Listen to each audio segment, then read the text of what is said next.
Bismillahirrahmanirrahim. Assalamualaikum warahmatullahi wabarakatuh. Ahlan wa sahlan wa marhaban bikum ke kelas Ustaz Faizal. InsyaAllah anak-anak, hari ini kita akan belajar mengenai kufur. Apakah yang dikatakan kufur? Bagaimana seseorang boleh menjadi kufur? Apakah pengertian kufur? Dan bagaimanakah seseorang itu boleh digelar sebagai orang yang kufur? Semua ini anak-anak kita akan pelajari dalam perbincangan kita hari ini, insya-Allah ta'ala.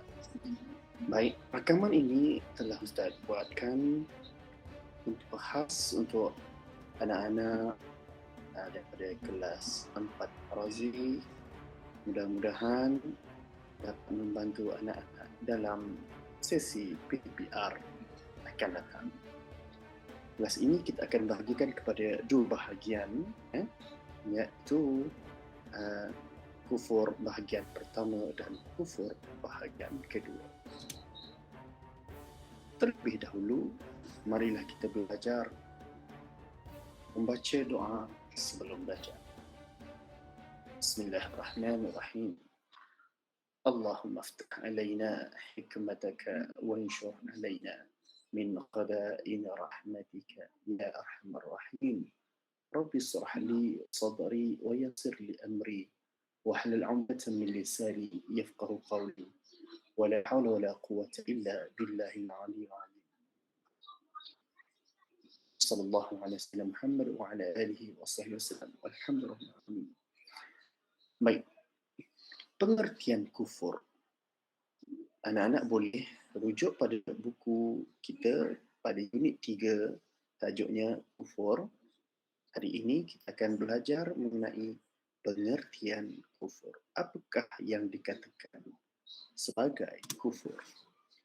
Kufur bermaksud tidak percaya atau tidak beriman kepada Allah Subhanahu Wa Taala dan juga Nabi Muhammad. Itu adalah pengertiannya. Jadi, mari kita lihat lagi. Apakah perbuatan yang boleh menyebabkan kita berlaku kufur? Antara perbuatan yang selalu dikaitkan dengan kufur adalah syirik, iaitu menyentuhkan Allah Subhanahu Wa Taala. Kemudian fasik. Fasik ini adalah orang yang ingkar. Orang yang ingkar perintah Allah Ta'ala secara berterusan. Dia selalu melakukan dosa-dosa dan jarang bertaubat. Kemudian orang zindik. Zindik ini siapa? Zindik ini adalah orang yang imannya terpesong atau sesat. Mungkin adik-adik pernah dengar istilah ajaran sesat. Seperti baru-baru ini ataupun tak lama dahulu, kita telah dikejutkan dengan dakwaan seorang lelaki yang bernama Haji Kahar yang mendakwa dirinya adalah Rasul Melayu. Begitu juga dengan berita yang viral pada baru-baru ini, seperti seorang wanita telah mengaku diberikan wahyu ataupun ilham melalui perjalanan mimpinya yang terakhir. Ini adalah contoh-contoh orang yang zindik, iaitu terpesong ataupun sesat. Dan akhir sekali adalah orang yang murtad. Nanti adik-adik akan nampak bagaimana, apakah yang dimaksudkan murtad. Murtad itu bermaksud seseorang itu mengaku tanpa dipaksa dia itu terkeluar dari Islam. Itu maksud murtad. Sebagai contoh, baru-baru ini ada dakwaan seorang daripada orang Islam yang sangat viral di internet. Dia bercadang mahu keluar daripada agama Islam. Okey, kalau betul-betul dia sudah berniat mahu keluar daripada Islam, maka orang itu sudah berlaku murtad. Apakah hukum orang-orang ini? Mari kita lihat. Baik, hukum kufur adalah sesat. Sebagaimana firman Allah Subhanahu wa taala dalam surah An-Nisa ayat 136. Mari kita baca sama-sama adik-adik. A'udzu billahi minasyaitonir rajim. Bismillahirrahmanirrahim.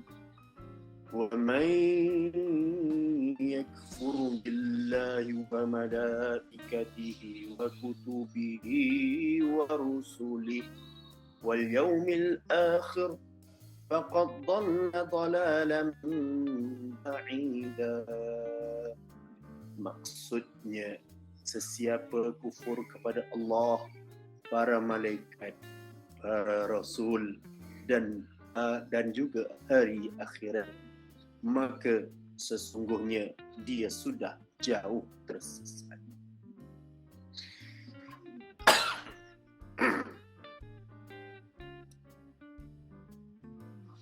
Adik-adik, kufur itu terbahagi kepada dua.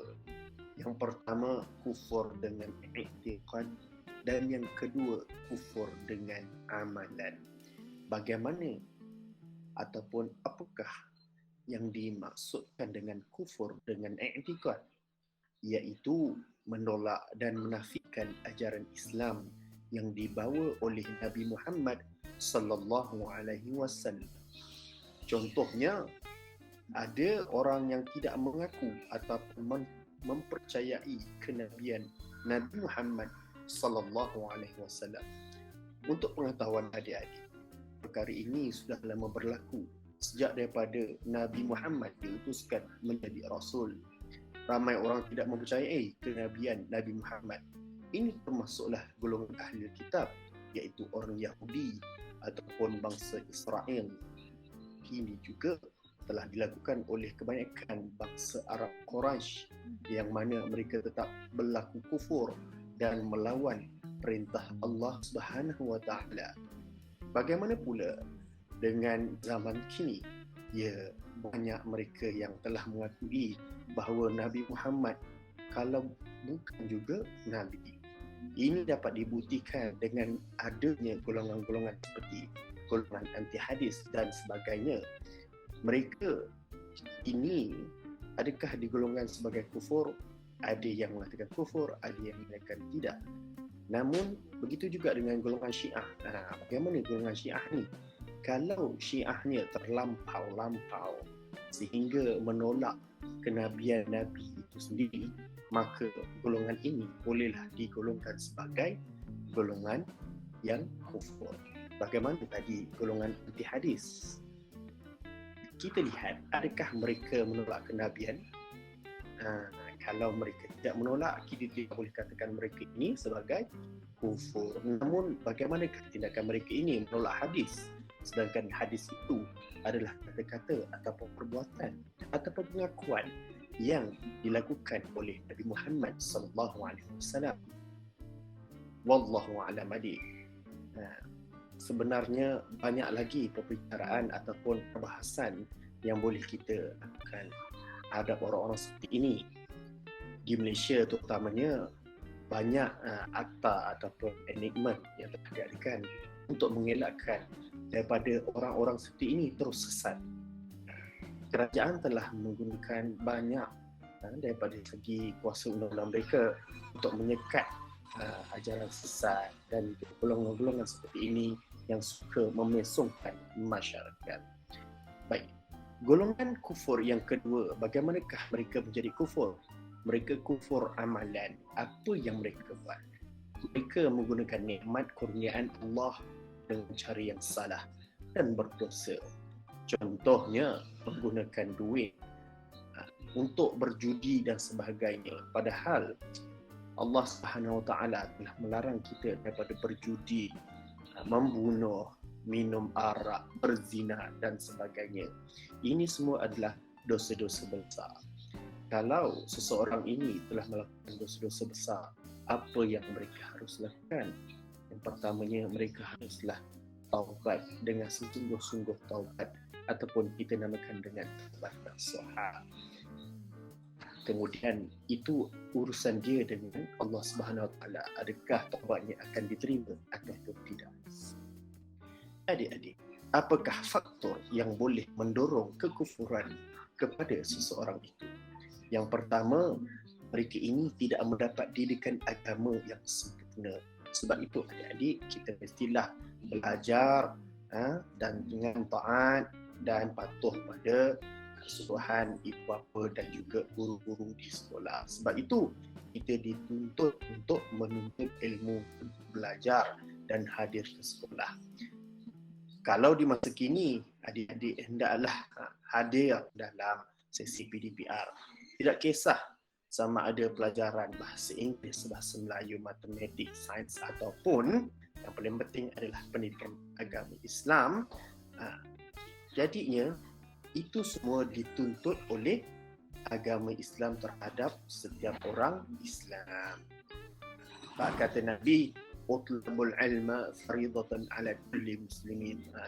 Jadi setiap orang yang Islam itu dituntut untuk belajar. Yang kedua, menuruti hawa nafsu. Mereka ini sentiasa mengutamakan hawa nafsu dia. Kalau dah tak belajar, tak pandai, tidak ada didikan agama yang sempurna, maka hawa nafsu lah yang akan menjadi kepala mereka. Kemudian mereka ini lemah pegangan agama dalam kehidupan. Sebab itu adik-adik, poin utama kita hendaklah belajar agama dengan sempurna. Sebab itulah tidak cukup dengan pelajaran agama di sekolah. Anak-anak semua dikenaki untuk hadir ke sekolah agama ataupun sekolah fardu ain atau kafah di negeri lain. Begitu juga sebab yang keempat, biasanya mereka ini terpedaya dengan pujukan dan kesenangan dunia. Ada juga kes-kes di mana pujukan daripada agama-agama lain dengan faktor keuangan dan sebagainya sehingga sanggup mereka ini meninggalkan agama Islam. Sedangkan Nabi Muhammad dan juga Allah Ta'ala telah memberitahu kita bahawa janganlah kamu mati kecuali kamu di dalam Islam. Baik adik-adik, Ustaz rasa sampai sini dahulu pelajaran kita untuk kelas yang pertama. InsyaAllah selepas ini adik-adik akan menjawab soalan dan latihan sebagai pengukuhan PDPR kita pada kali ini. InsyaAllah kita akan bertemu dalam bahagian kedua kelas kita kufur. Sekian daripada Ustaz. Ahlan wa sahlan wa marhaban bikum ke kelas Ustaz Faizal. Syukran jazilan. Assalamualaikum warahmatullahi wabarakatuh. Ma'assalamah.